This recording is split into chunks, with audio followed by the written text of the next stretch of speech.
कहते हैं पुलिस अपना काम ईमानदारी से नहीं करती। अगर ईमानदारी से करे तो लोगों को इस प्रकार की ये दिक्कतें सामना नहीं करना हो। दरअसल ये 22 अगस्त 2022 का वाकया है। एक हिंदू नेता होते हैं, हिंदू नेता जो कि सनातन धर्म की रक्षा करने के लिए अपनी आवाज़ उठाते हैं रहते हैं। जैसे गौ रक्षा करने के लिए, जीव जंतुओं की रक्षा करने के लिए आवाज़ उठाते हैं, इसीलिए उनके कई तरह के दुश्मन बन चुके हैं। 12 अगस्त 2022 को जैसे ही घर का दरवाज़ा खुलता है, दरवाजे पर एक चिट्ठी पड़ी होती है और उस चिट्ठी भेजने वाला होता है सलमान सिद्दीकी। लिखा हुआ था कि तुमने PIL डालकर उसमें मुसलमानों के जो बुचड़ खाने हैं वह बंद कर दिए हैं और उनसे कितना नुकसान हुआ है तुम्हें इस बात का अंदाजा भी नहीं है। तुम्हें तो बम लगाकर उड़ा दिया जाए, तुम्हें मार दिया जाए। जैसे ही उस नेता को चिट्ठी मिलती है, दौड़ता हुआ सीधे थाने पहुंचता है। कहता है कि साहब मेरी जान को खतरा बना हुआ है, मुझे सुरक्षा दे दीजिए और मेरी मदद करिए। पुलिस ने इस चिट्ठी को बिल्कुल भी गंभीरता से नहीं लिया। जैसे पुलिस को ईमानदारी से काम करना चाहिए था, पुलिस ने पूरी ईमानदारी से वह काम नहीं किया। कुछ दिन बीत जाते हैं। 21 अप्रैल 2023 को वो कार लेकर घर से बाहर निकला ही था और जैसे ही नेता अपनी कार में जाकर बैठता है तो उसके पीछे वाले शीशा पर जो वाइपर लगा होता है उस पर एक चिट्ठी लटकी हुई थी। चिट्ठी क्या, एक कागज था। उसमें मुस्लिम गुड्डू नाम के एक व्यक्ति ने धमकी दी थी और 2 लाख रुपए की रंगदारी मांगी थी। कहा था कि तुम जैसे लोगों की वजह से हमारा अरबों रुपए का नुकसान हुआ है, पैसा पहुंचा देना प्रयागराज, नहीं तो अपनी जान से हाथ धो बैठोगे। वो फिर से उस कागज को लेकर सीधा थाने पहुंचता है। कहता है कि देखो साहब, FIR दर्ज कर लो और मेरी इस मामले में मदद कर दीजिए प्लीज़। एक FIR तो पहले वाले मामले में दर्ज की थी, दूसरे वाले मामले में दर्ज करती है। पहले वाले मामले में भी उत्तर प्रदेश के मुख्यमंत्री योगी आदित्यनाथ को धमकी थी, दूसरे वाले मामले में भी योगी आदित्यनाथ को धमकी होती है बम से उड़ाने की। लेकिन पुलिस इस मामले को गंभीरता से नहीं ले रही थी। लेकिन तीसरा एक और चिट्ठी नहीं आती है बल्कि ईमेल ID से एक मेल आता है जिसमें कहा जाता है कि राम मंदिर को बम से उड़ा दिया जाएगा। बस इतना था कि पुलिस सक्रिय होती है, मामले की जांच पड़ताल करती है। जांच पड़ताल करने के बाद जो सच सामने आता है, उस सच को सुनने के बाद हर कोई हैरान हो जाता है, परेशान हो जाता है कि आखिरकार कोई व्यक्ति ऐसा कैसे कर सकता है। जय श्री राम, नमस्कार, मैं राहुल सिंह। आज की जो सच्ची घटना है आपको सुनाने जा रहा हूँ। सच्ची घटना उत्तर प्रदेश की राजधानी लखनऊ की। दरअसल बात शुरू होती है 22 जनवरी 2024 को अयोध्या में राम मंदिर की जो भव्य प्राण प्रतिष्ठा होनी है।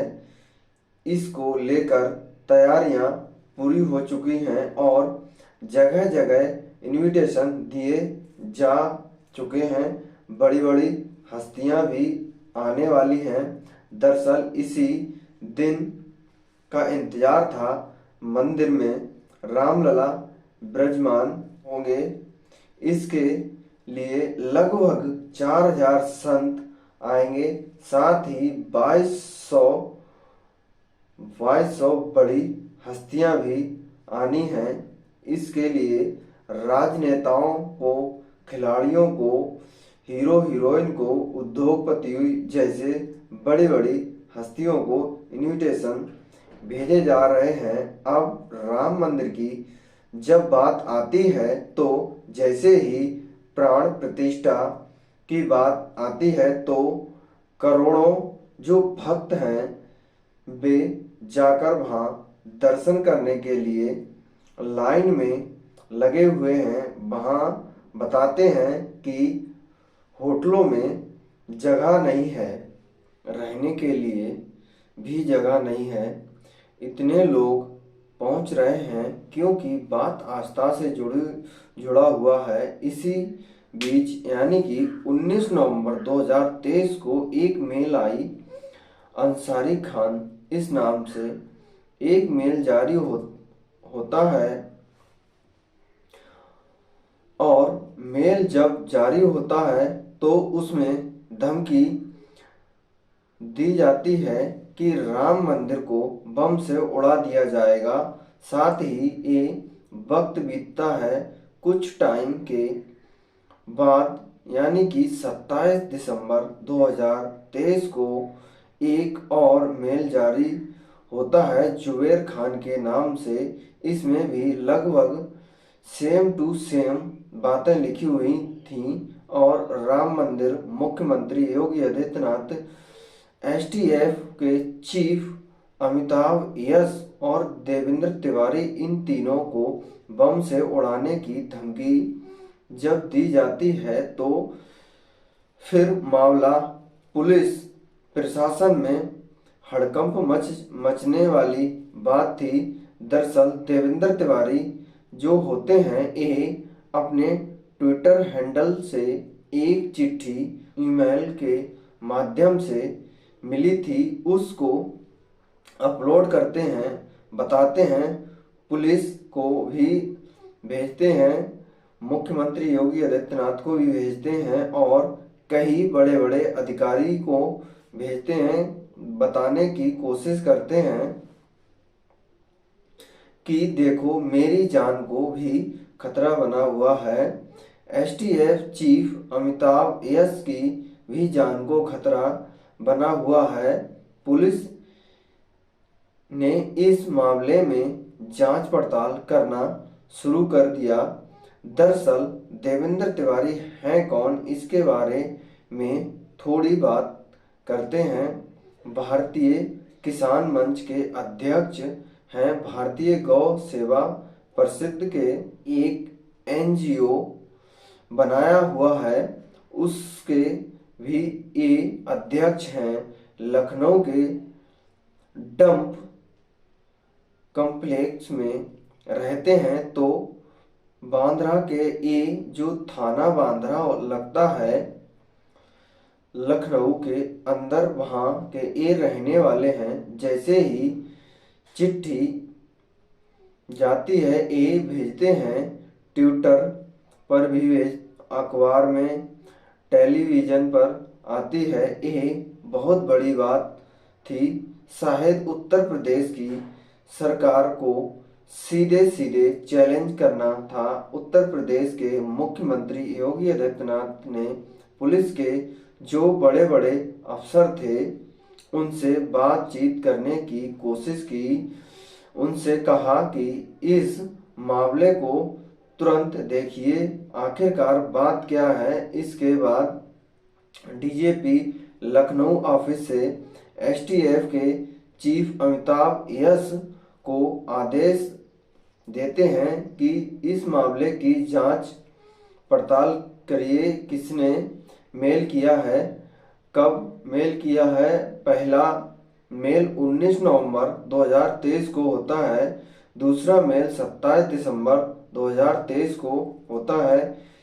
जिसने भी मेल किया था, अब उस मेल का सिर्फ एक स्क्रीनशॉट था।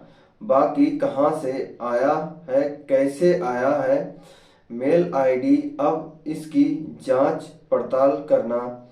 जब पुलिस ने शुरू कर किया है तो जिसने वह मेल भेजा था, शायद उसको लगता था कि कभी वह पकड़ा नहीं जाएगा।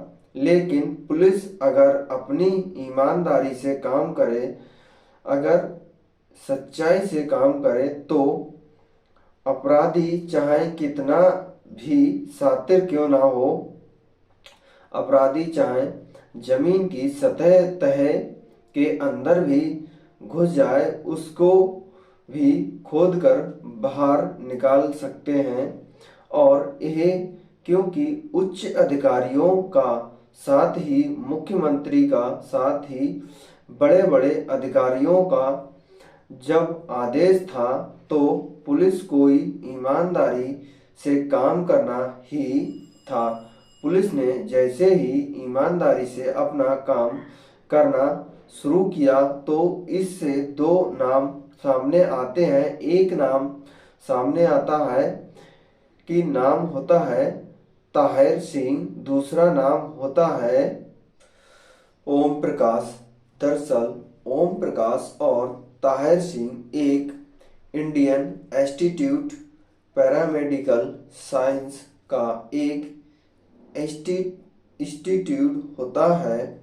उसमें ताहिर सिंह जो होते हैं वो सोशल मीडिया प्रभारी होते हैं, और इसी इंस्टीट्यूट के अंदर ओम प्रकाश पीए होते हैं, जो पर्सनल